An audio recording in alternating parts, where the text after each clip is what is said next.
ओम शांति। ओम शांति। ओम शांति। ओम शांति। ओम शांति। ओम शांति। आज 27 सितंबर 2024। आज बाबा ने मीठी मधुर मुरली में आबू के महत्व को बताया है। आबू की क्या महिमा है? क्या महिमा है आबू की? यहाँ पर स्वयं भगवान पधारे हैं। स्वयं भगवान का स्थान है, वो सबसे बड़ा तीर्थ स्थान है ना। ये महिमा है आबू। लेकिन ये महिमा पूरी दुनिया को पता चले कि सद्गति करने का जो स्थान है वो आबू पर्वत है, आबू है, माउंट आबू है। तो सारी दुनिया की जो सद्गति होनी है वो केवल वहाँ से ही होनी है, जो परम पिता परमात्मा के अवतरण का स्थल है। साथ ही बाबा ने कहा तुम्हें याद में रहने की बहुत बहुत मेहनत करनी है। बाबा ने और कोई काम दिया है? सिर्फ याद करने का ही दिया है कि तुम अपने को आत्मा समझ मुझ बाप को याद करो तो तुम्हें मैं सर्व पापों से मुक्त कर दूंगा। सुनते हैं आज के डायरेक्ट ईश्वरीय महावाक्य। ओम शांति। बाबा कहते मीठे बच्चे याद की मेहनत तुम सबको करनी है।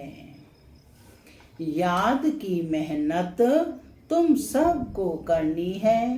तुम अपने को आत्मा समझ मुझ बाप को याद करो तो मैं तुम्हें सब पापों से मुक्त कर दूंगा। क्या कहा बाबा ने? मीठे बच्चे याद की मेहनत तुम सबको करनी है। तुम अपने को आत्मा समझ मुझ बाप को याद करो तो मैं तुम्हें सब पापों से मुक्त कर दूंगा। आज की मुरली से प्रश्न है, सर्व की सद्गति का स्थान कौन सा है? सर्व की सद्गति का स्थान कौन सा है जिसके महत्व का सारी दुनिया को पता चलेगा? कि क्या महत्व है इसका सारी दुनिया को पता चलेगा। क्या है वो स्थान? आबू पर्वत है ना। उत्तर सुनते हैं बाबा का। आबू भूमि है सबकी सद्गति का स्थान। आबू भूमि है सबकी सद्गति का स्थान। तुम ब्रह्मा कुमारी के सामने ब्रैकेट में लिख सकते हो कि यह सर्वोत्तम तीर्थ स्थान है। सारे दुनिया की सद्गति यहाँ से होनी है। सर्व का सद्गति दाता बाप और आदम माना ब्रह्मा यहाँ पर बैठ सब की सद्गति करते हैं। आदम अर्थात आदमी, वह देवता नहीं है, उसे भगवान भी नहीं कह सकते। ओम शांति माना मैं आत्मा शांत स्वरूप हूँ। शांति मेरा स्वधर्म है। बाबा कहते मीठे बच्चे अब घर वापस जाना है। ओम शांति। डबल ओम शांति। बाप और दादा दोनों कर रहे हैं डबल ओम शांति, क्योंकि एक है बाप की और दूसरी है दादा की। दोनों की आत्मा है ना, दोनों की आत्मा है ना। वह है परमात्मा और यह है आत्मा। वह भी लक्ष्य बतलाते हैं कि हम परम धाम के रहवासी हैं। दोनों ऐसे कहते हैं। बाप भी कहते हैं ओम शांति और यह भी कहते हैं ओम शांति। बच्चे भी कहते हैं ओम शांति, अर्थात हम आत्मा शांति धाम की निवासी हैं। यहाँ अलग अलग होकर बैठना है। बाबा कहते एक दूसरे से टचिंग नहीं होनी चाहिए, अलग अलग होकर बैठना है, अंग से अंग नहीं मिलना चाहिए, क्योंकि हर एक की अवस्था में योग में रात दिन का फर्क है। कोई बहुत अच्छा याद करते हैं, कोई बिल्कुल याद नहीं करते। तो जो बिल्कुल याद नहीं करते वह हैं पाप आत्मा, तमो प्रधान, और जो याद करते हैं वह हो गए पुण्य आत्मा, सतो प्रधान। बहुत फर्क हो गया ना। घर में भले इकट्ठे रहते हैं परंतु फर्क तो पड़ता है ना। इसीलिए ही तो भागवत में आसुरी नाम गाए जाते हैं। इस समय की ही सब बात है। बाप बैठ बच्चों को समझाते हैं कि यह है ईश्वरीय चरित्र जो भक्ति मार्ग में गाते हैं। सतयुग में तो कुछ भी याद नहीं रहेगा, सब भूल जाएंगे। बाप अभी ही शिक्षा देते हैं। क्या कहा है? बाप अभी ही पर जोर दिया गया है। ये इस समय ही बाप आकर शिक्षा देते हैं। सतयुग में तो ये बिल्कुल भूल जाते हैं। फिर द्वापर में शास्त्र आदि बनाते हैं और कोशिश करते हैं राजयोग सिखलाने की, परंतु राजयोग तो कोई सिखा ना सके। वह तो बाप जब सम्मुख आते हैं तब ही आकर सिखाते हैं। तुम जानते हो कैसे बाप राजयोग सिखलाते हैं? सब जानते हैं कैसे सिखलाते हैं। फिर 5000 वर्ष के बाद आकर ऐसे ही कहेंगे कि मीठे मीठे रूहानी बच्चों, ऐसे कभी भी कोई मनुष्य को कह ना सके। कोई मनुष्य कहेगा ऐसे मीठे मीठे रूहानी बच्चों? क्योंकि वो खुद को ही रूह नहीं समझते, तो फिर कैसे कह सकते हैं? परमात्मा तो है ही निराकार रूह। न देवताओं को कह सकते हैं। एक है रूहानी बाप की रूहानी बच्चों को कहते हैं एक बार पार्ट बजाया है, फिर 5000 वर्ष के बाद पार्ट बजाएंगे। क्योंकि फिर तुम सीढ़ी उतरते हो ना, तुम्हारी बुद्धि में अब आदि मध्य और अंत का राज है। जानते हो वह है शांति धाम अथवा परम धाम। हम आत्माएं भिन्न भिन्न धर्म की सब नंबरवार वहाँ रहती हैं। हम आत्माएं सब धर्म की नंबरवार वहाँ रहती हैं। देख रहे हैं ना कैसे कैटेगराइज किया गया है, सिजरों में बटा हुआ है। सोल वर्ल्ड का चित्र देख रहे हैं सामने। तो बाबा कहते हैं कि निराकारी दुनिया में सब कहाँ कैसे रहते हैं? भिन्न भिन्न धर्म की सब नंबरवार वहाँ रहती हैं। जैसे स्टार्स देखते हो ना कैसे खड़े हैं, कुछ देखने में नहीं आता। कोई आधार आता है उनका नजर कि कोई आधार है उनके हाथ आता है स्टार्स का? नहीं। तो इसी तरह से आत्मा भी है।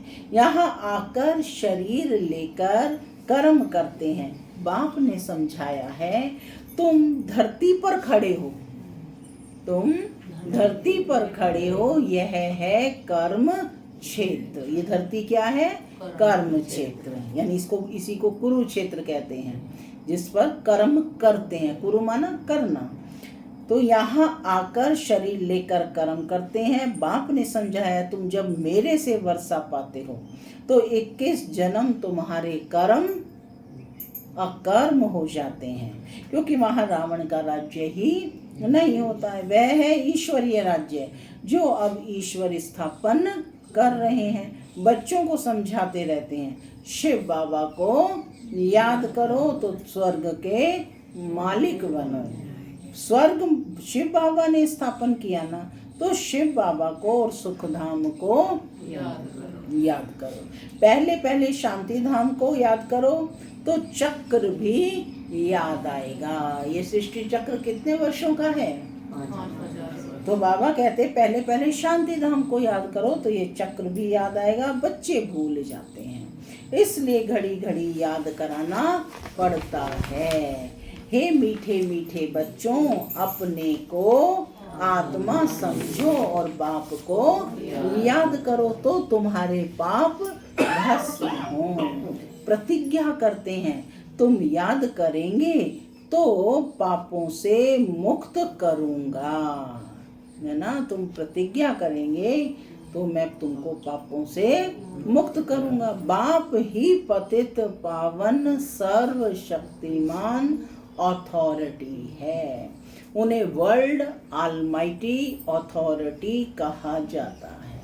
वह सारे सृष्टि के आदि मध्य अंत को जानते हैं, वेदों शास्त्रों आदि सब को जानते हैं।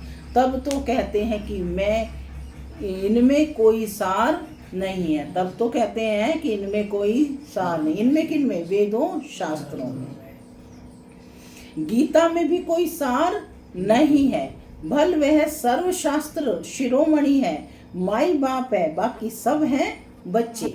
जैसे पहले पहले प्रजापिता ब्रह्मा है, बाकी सब बच्चे हैं।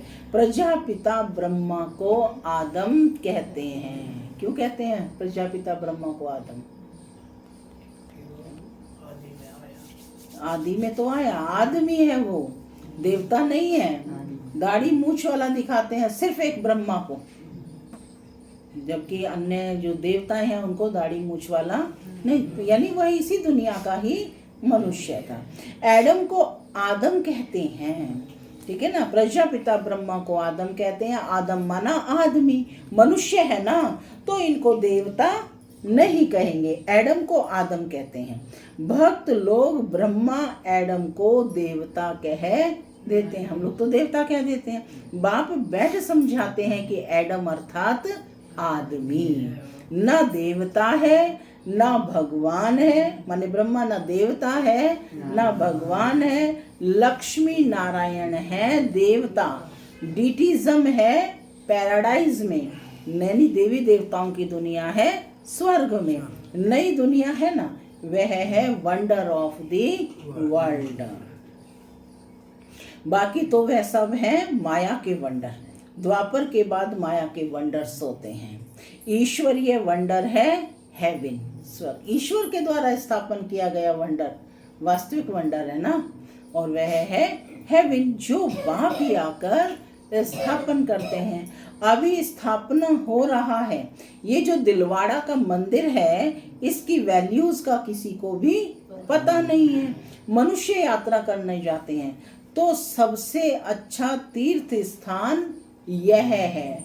तुम लिखते हो ना, ब्रह्मा कुमारी ईश्वरीय विश्वविद्यालय आबू पर्वत। मुख्यालय कहाँ पर है? आबू पर्वत।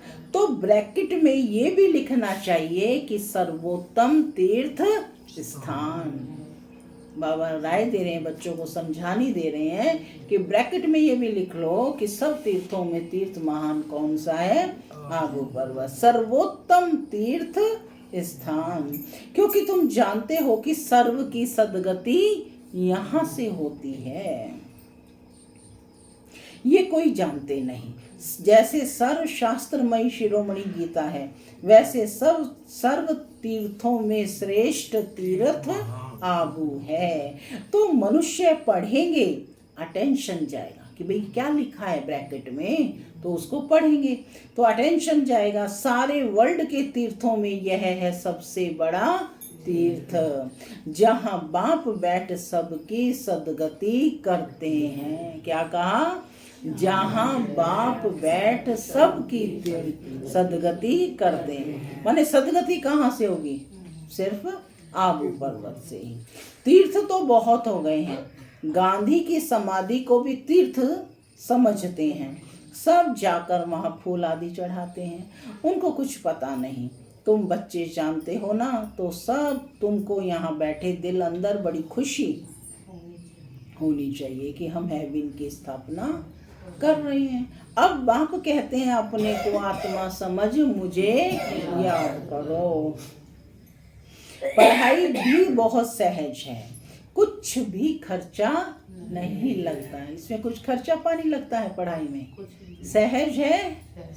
अरे हाथ खड़ा करो, सहज है, बिल्कुल सहज है। तुम्हारी मम्मा को एक पाई खर्चा लगा क्या? पूछ रहे हैं बाबा। बगैर कोड़ी खर्चा पढ़कर कितनी होशियार नंबर 1 बन गई। राजयोगिनी बन गई ना। मम्मा जैसी बाबा कहते कोई भी नहीं निकली है। मम्मा जैसी कोई भी नहीं निकली है। मम्मा मम्मा थी नंबर 1, ठीक है ना। देखो आत्माओं को ही बाप बैठ पढ़ाते हैं, आत्माओं को ही राज्य मिलता है, आत्माओं ने ही राज्य गंवाया। इतनी छोटी सी आत्मा कितना काम करती है। बुरे ते बुरा काम है विकार में जाना। आत्मा 84 जन्मों का पार्ट बजाती है। छोटी सी आत्मा में कितनी ताकत है, सारे विश्व पर राज्य करती है। इन देवताओं की आत्मा में कितनी ताकत है। हर एक धर्म में अपनी अपनी ताकत होती है ना। क्रिश्चियन धर्म में कितनी ताकत है, आत्मा में ताकत है जो शरीर द्वारा कर्म करती है। आत्मा ही यहाँ आकर इस कर्म क्षेत्र पर कर्म करती है, वहाँ बुरा कर्तव्य होता नहीं। आत्मा विकारी मार्ग में जाती है तब है जब रावण राज्य होता है। मनुष्य तो कह देते हैं विकार सदैव होते हैं, ऐसा है क्या? क्या विकार सदैव होते हैं? हाँ, तो बाबा कहते हैं मनुष्य तो कह देते विकार सदैव है ही। तुम समझा सकते हो कि वहाँ रावण राज्य ही नहीं तो विकार कैसे हो सकते हैं। वहाँ है ही योग बल। भारत का योग राजयोग मशहूर है, बहुत सीखना चाहते हैं, परंतु जब तुम सिखलाओ, सीखना तो वो चाहते हैं लेकिन सीखेंगे कब? जब तुम वास्तव में राजयोग सिखाओगे। और कोई को सिखला ना सके, जैसे महर्षि था कितनी मेहनत करता था योग सिखलाने के लिए, परंतु दुनिया थोड़ी ही जानती है कि ये हठ योगी राजयोगी राजयोग कैसे सिखलाएंगे। ये हठ योगी राजयोग कैसे सिखला तो वो भी रहे हैं। प्राचीन भारत का राजयोग कहते हैं लेकिन वो राजयोग नहीं है, वह क्या है? हठ योग। तो कहते परंतु दुनिया थोड़े ही जानते कि हठ योगी राजयोग कैसे सिखलाएंगे। चिन्मयानंद के पास कितने जाते हैं, एक बार वह कह दे कि सचमुच भारत का प्राचीन राजयोग सिवाय बीके के और कोई नहीं समझा सकते हैं तो बस, परंतु ऐसा कायदा नहीं है। जो अभी यह आवाज हो सब थोड़े ही समझेंगे। यह बड़ी मेहनत है, महिमा भी होगी पिछाड़ी में। कब होगी महिमा? पिछाड़ी में। कहते हैं ना, अहो प्रभु, अहो शिव बाबा, आपकी लीला। अभी तुम समझते हो तुम्हारे सिवाय बाप को सुप्रीम बाप, सुप्रीम टीचर, सुप्रीम सतगुरु और कोई समझते नहीं है। यहाँ भी बहुत हैं जिनको चलते चलते माया हैरान कर देती है तो बिल्कुल बेसमझ बन पड़ते हैं। क्या बन जाते हैं? बिल्कुल बड़ी मंजिल है, युद्ध का मैदान है, इसमें माया विघ्न डालती है। वो लोग विनाश के लिए तैयारी कर रहे हैं और तुम यहाँ 5 विकारों को जीतने के लिए पुरुषार्थ कर रहे हो। तुम विजय के लिए, वह विनाश के लिए पुरुषार्थ कर रहे हैं। तो दोनों में फर्क हो गया ना, दोनों काम इकट्ठा होगा ना। बाबा कहते एक तरफ विजय का नगाड़ा, एक तरफ विनाश होगा। तो अभी टाइम पड़ा है। जिस समय ये साकार मुरली है ना, तो बाबा ने उस समय कहा था अभी टाइम पड़ा है, हमारा राज्य थोड़े ही स्थापन हुआ है। राजाएं प्रजा अभी सब बनने हैं, राजाएं भी अभी बनने हैं, प्रजा भी अभी बनने हैं। तुम आधा कल्प के लिए बाप से वर्षा लेते हो, बाकी मोक्ष तो कोई को मिलता नहीं। वह लोग भल कहते हैं फलाने ने मोक्ष को पाया, मरने के बाद उनको थोड़े ही मालूम है कि कहाँ गया। ऐसे ही गपोड़े मारते रहते हैं। तुम जानते हो जो शरीर छोड़ते हैं वह फिर दूसरा शरीर जरूर लेंगे, मोक्ष पा नहीं सकते। ऐसे नहीं कि बुदबुदा पानी में लीन हो जाता है। बाप कहते हैं यह है शास्त्र आदि सब भक्ति मार्ग की सामग्री है। तुम बच्चे सम्मुख सुनते हैं, गरम गरम ज्ञान को आज बाबा ने क्या कहा, गरम गरम हलवा खाते हो। है ना, जो सम्मुख सुनते हैं वो गरम गरम हलवा खाते हो। सबसे जास्ती गरम हलवा कौन खाते हैं?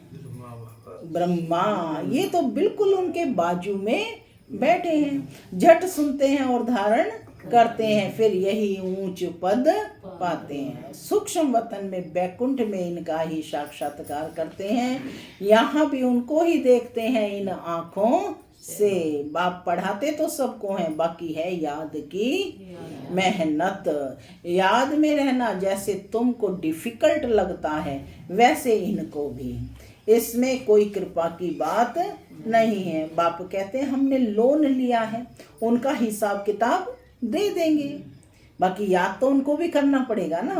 बाकी याद का पुरुषार्थ तो इनको भी करना है। समझता भी हूँ, बाजू में बैठा है, बाप को हम याद करते फिर भी भूल जाता हूँ।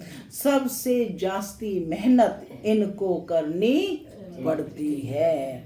युद्ध के मैदान में जो महारथी पहलवान होते हैं, जैसे हनुमान का मिसाल है, तो उनकी ही माया ने परीक्षा ली, क्योंकि वह महावीर था। जितना जास्ती पहलवान उतना जास्ती माया परीक्षा लेती है। जो ज़्यादा पहलवान होगा तो उसे उसी के लेवल से वार होगा ना। तो कहते हैं जितना जास्ती पहलवान उतना जास्ती माया परीक्षा लेती है। तूफान जास्ती आते हैं, बच्चे लिखते हैं बाबा हमको ये होता है, बाबा कहते हैं ये सब कुछ होगा। बाबा रोज समझाते हैं बच्चे खबरदार रहना। किससे? माया से खबरदार, यानी सावधान रहना, न जाने किधर से वार कर दे। लिखते हैं बाबा माया बहुत तूफान लाती है। कोई कोई देह अभिमानी होते हैं तो बाबा को बतलाते नहीं हैं। तुम अभी बहुत अक्लमंद बनते हो। आत्मा पवित्र होने से फिर शरीर भी पवित्र मिलता है। आत्मा कितना चमत्कारी हो जाती है। पहले तो गरीब ही उठाते हैं, बाप भी गरीब निवास गाया हुआ है, बाकी तो वो लोग देरी से आएंगे। तुम समझते हो जब तक भाई बहन नहीं बने हैं तो भाई भाई कैसे बनेंगे। प्रजापिता ब्रह्मा की संतान तो भाई बहन ठहरे ना। फिर बाप समझाते हैं बच्चे भाई भाई समझो, यह है पिछाड़ी का संबंध। फिर ऊपर भी भाइयों से जाकर मिलेंगे। कौन है ऊपर? आत्मा भाई है ना, जो चले गए हैं, वहां जाकर मिलेंगे। फिर सतयुग में नया संबंध शुरू होगा। वहां पर साला चाचा मामा आदि बहुत संबंध नहीं होते, छोटी फैमिली होती है ना, बिल्कुल संबंध बहुत हल्का होता है। फिर बढ़ता जाता है। अब तो बाप कहते भाई बहन भी नहीं, सिर्फ भाई भाई समझना है। नाम रूप से भी निकल जाना है कि ये स्त्री है पुरुष है, इस नाम रूप से भी निकल जाना है। सिर्फ आत्मा रूप में भाई भाई देखना है। बाप भाइयों यानी आत्माओं को ही पढ़ाते हैं। सब कौन बैठे हैं? आत्मा भाई। आत्मा पुरलिंग है। आत्मा जब स्त्री का पुरुष का चोला लेती है तब उसका नाम होता है, ठीक है। अदरवाइज आत्मा दोनों की एक जैसी है। तो तभी उसको कहा भाई। बाप भाइयों यानी आत्माओं को ही पढ़ाते हैं। प्रजापिता ब्रह्मा है, तब भाई बहन है ना। श्री कृष्ण तो खुद ही बच्चा है, वह कैसे भाई भाई बनाएंगे? गीता में भी ये बातें नहीं है। यह है बिल्कुल न्यारा ज्ञान। ड्रामा में सब नोंद है, 1 सेकंड का पार्ट ना मिले दूसरे से। कितने मास, कितने घंटे, कितने दिन पास होने हैं, फिर 5000 वर्ष के बाद ऐसे ही पास होंगे। कम बुद्धि वाले तो इतनी धारणा कर ना सके, इसलिए बाप कहते हैं यह तो बहुत सहज है। अपने को आत्मा समझो, बेहद के बाप को याद करो। पुरानी दुनिया का विनाश भी होना है। बाप कहते हैं मैं आता ही तब हूँ जबकि संगम है। कब आते हैं बाप? संगम युग पर। तुम ही देवी देवता थे। स्मृति दिला रहे हैं बाप बच्चों को कि तुम ही देवी देवता थे। यह जानते हो जब इनका राज्य था तब और कोई धर्म नहीं था। अभी तो इन्हों का राज्य है नहीं। अच्छा, मीठे मीठे सिक्के लदे बच्चों प्रति माता पिता दादा का याद प्यार और गुड मॉर्निंग। रूहानी बाप की रूहानी बच्चों को नमस्ते। हम रूहानी बच्चों की रूहानी माता पिता दादा का याद प्यार और नमस्ते नमस्ते चलो परम धाम के धारणा के लिए मुख्य सार। पहला, अब पिछाड़ी का समय है, वापस घर चलना है, इसलिए अपनी बुद्धि नाम रूप से निकाल देनी है। हम आत्मा भाई भाई हैं, ये अभ्यास करना है। देह अभिमान में नहीं आना है। दूसरा, हर एक की अवस्था और योग में रात दिन का फर्क है, इसलिए अलग अलग होकर बैठना है। अंग अंग से नाम लगे। पुण्य आत्मा बनने के लिए याद की मेहनत करनी है। आज का वरदान है, बाप के प्यार में अपनी मूल कमजोरी कुर्बान करने वाले ज्ञानी तू आत्मा भव।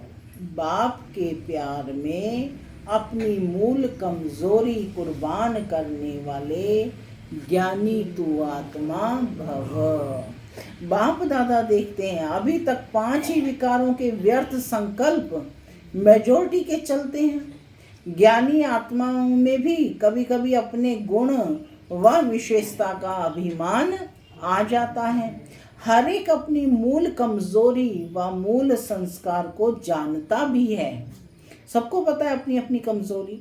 उस कमजोरी को बाप के प्यार में, उस कमजोरी को बाप के प्यार में कुर्बान कर देना, यही प्यार का सबूत है। स्नेही व ज्ञानी तू आत्माएं बाप के प्यार में व्यर्थ संकल्पों को भी न्योछावर कर देती हैं। कल भी आया था ना स्नेह के रिटर्न में, है ना। स्नेही क्या करता है, अपने को टर्न कर लेता है, यानी बदल लेता है, परिवर्तित कर लेता है। आज का स्लोगन है, स्वमान की सीट पर, स्वमान की सीट पर स्थित रहे सर्व को सम्मान देने वाले माननीय आत्मा बनो। स्वमान की सीट पर स्थित रहे सर्व को सम्मान देने वाले माननीय आत्मा बनो। ओम शांति।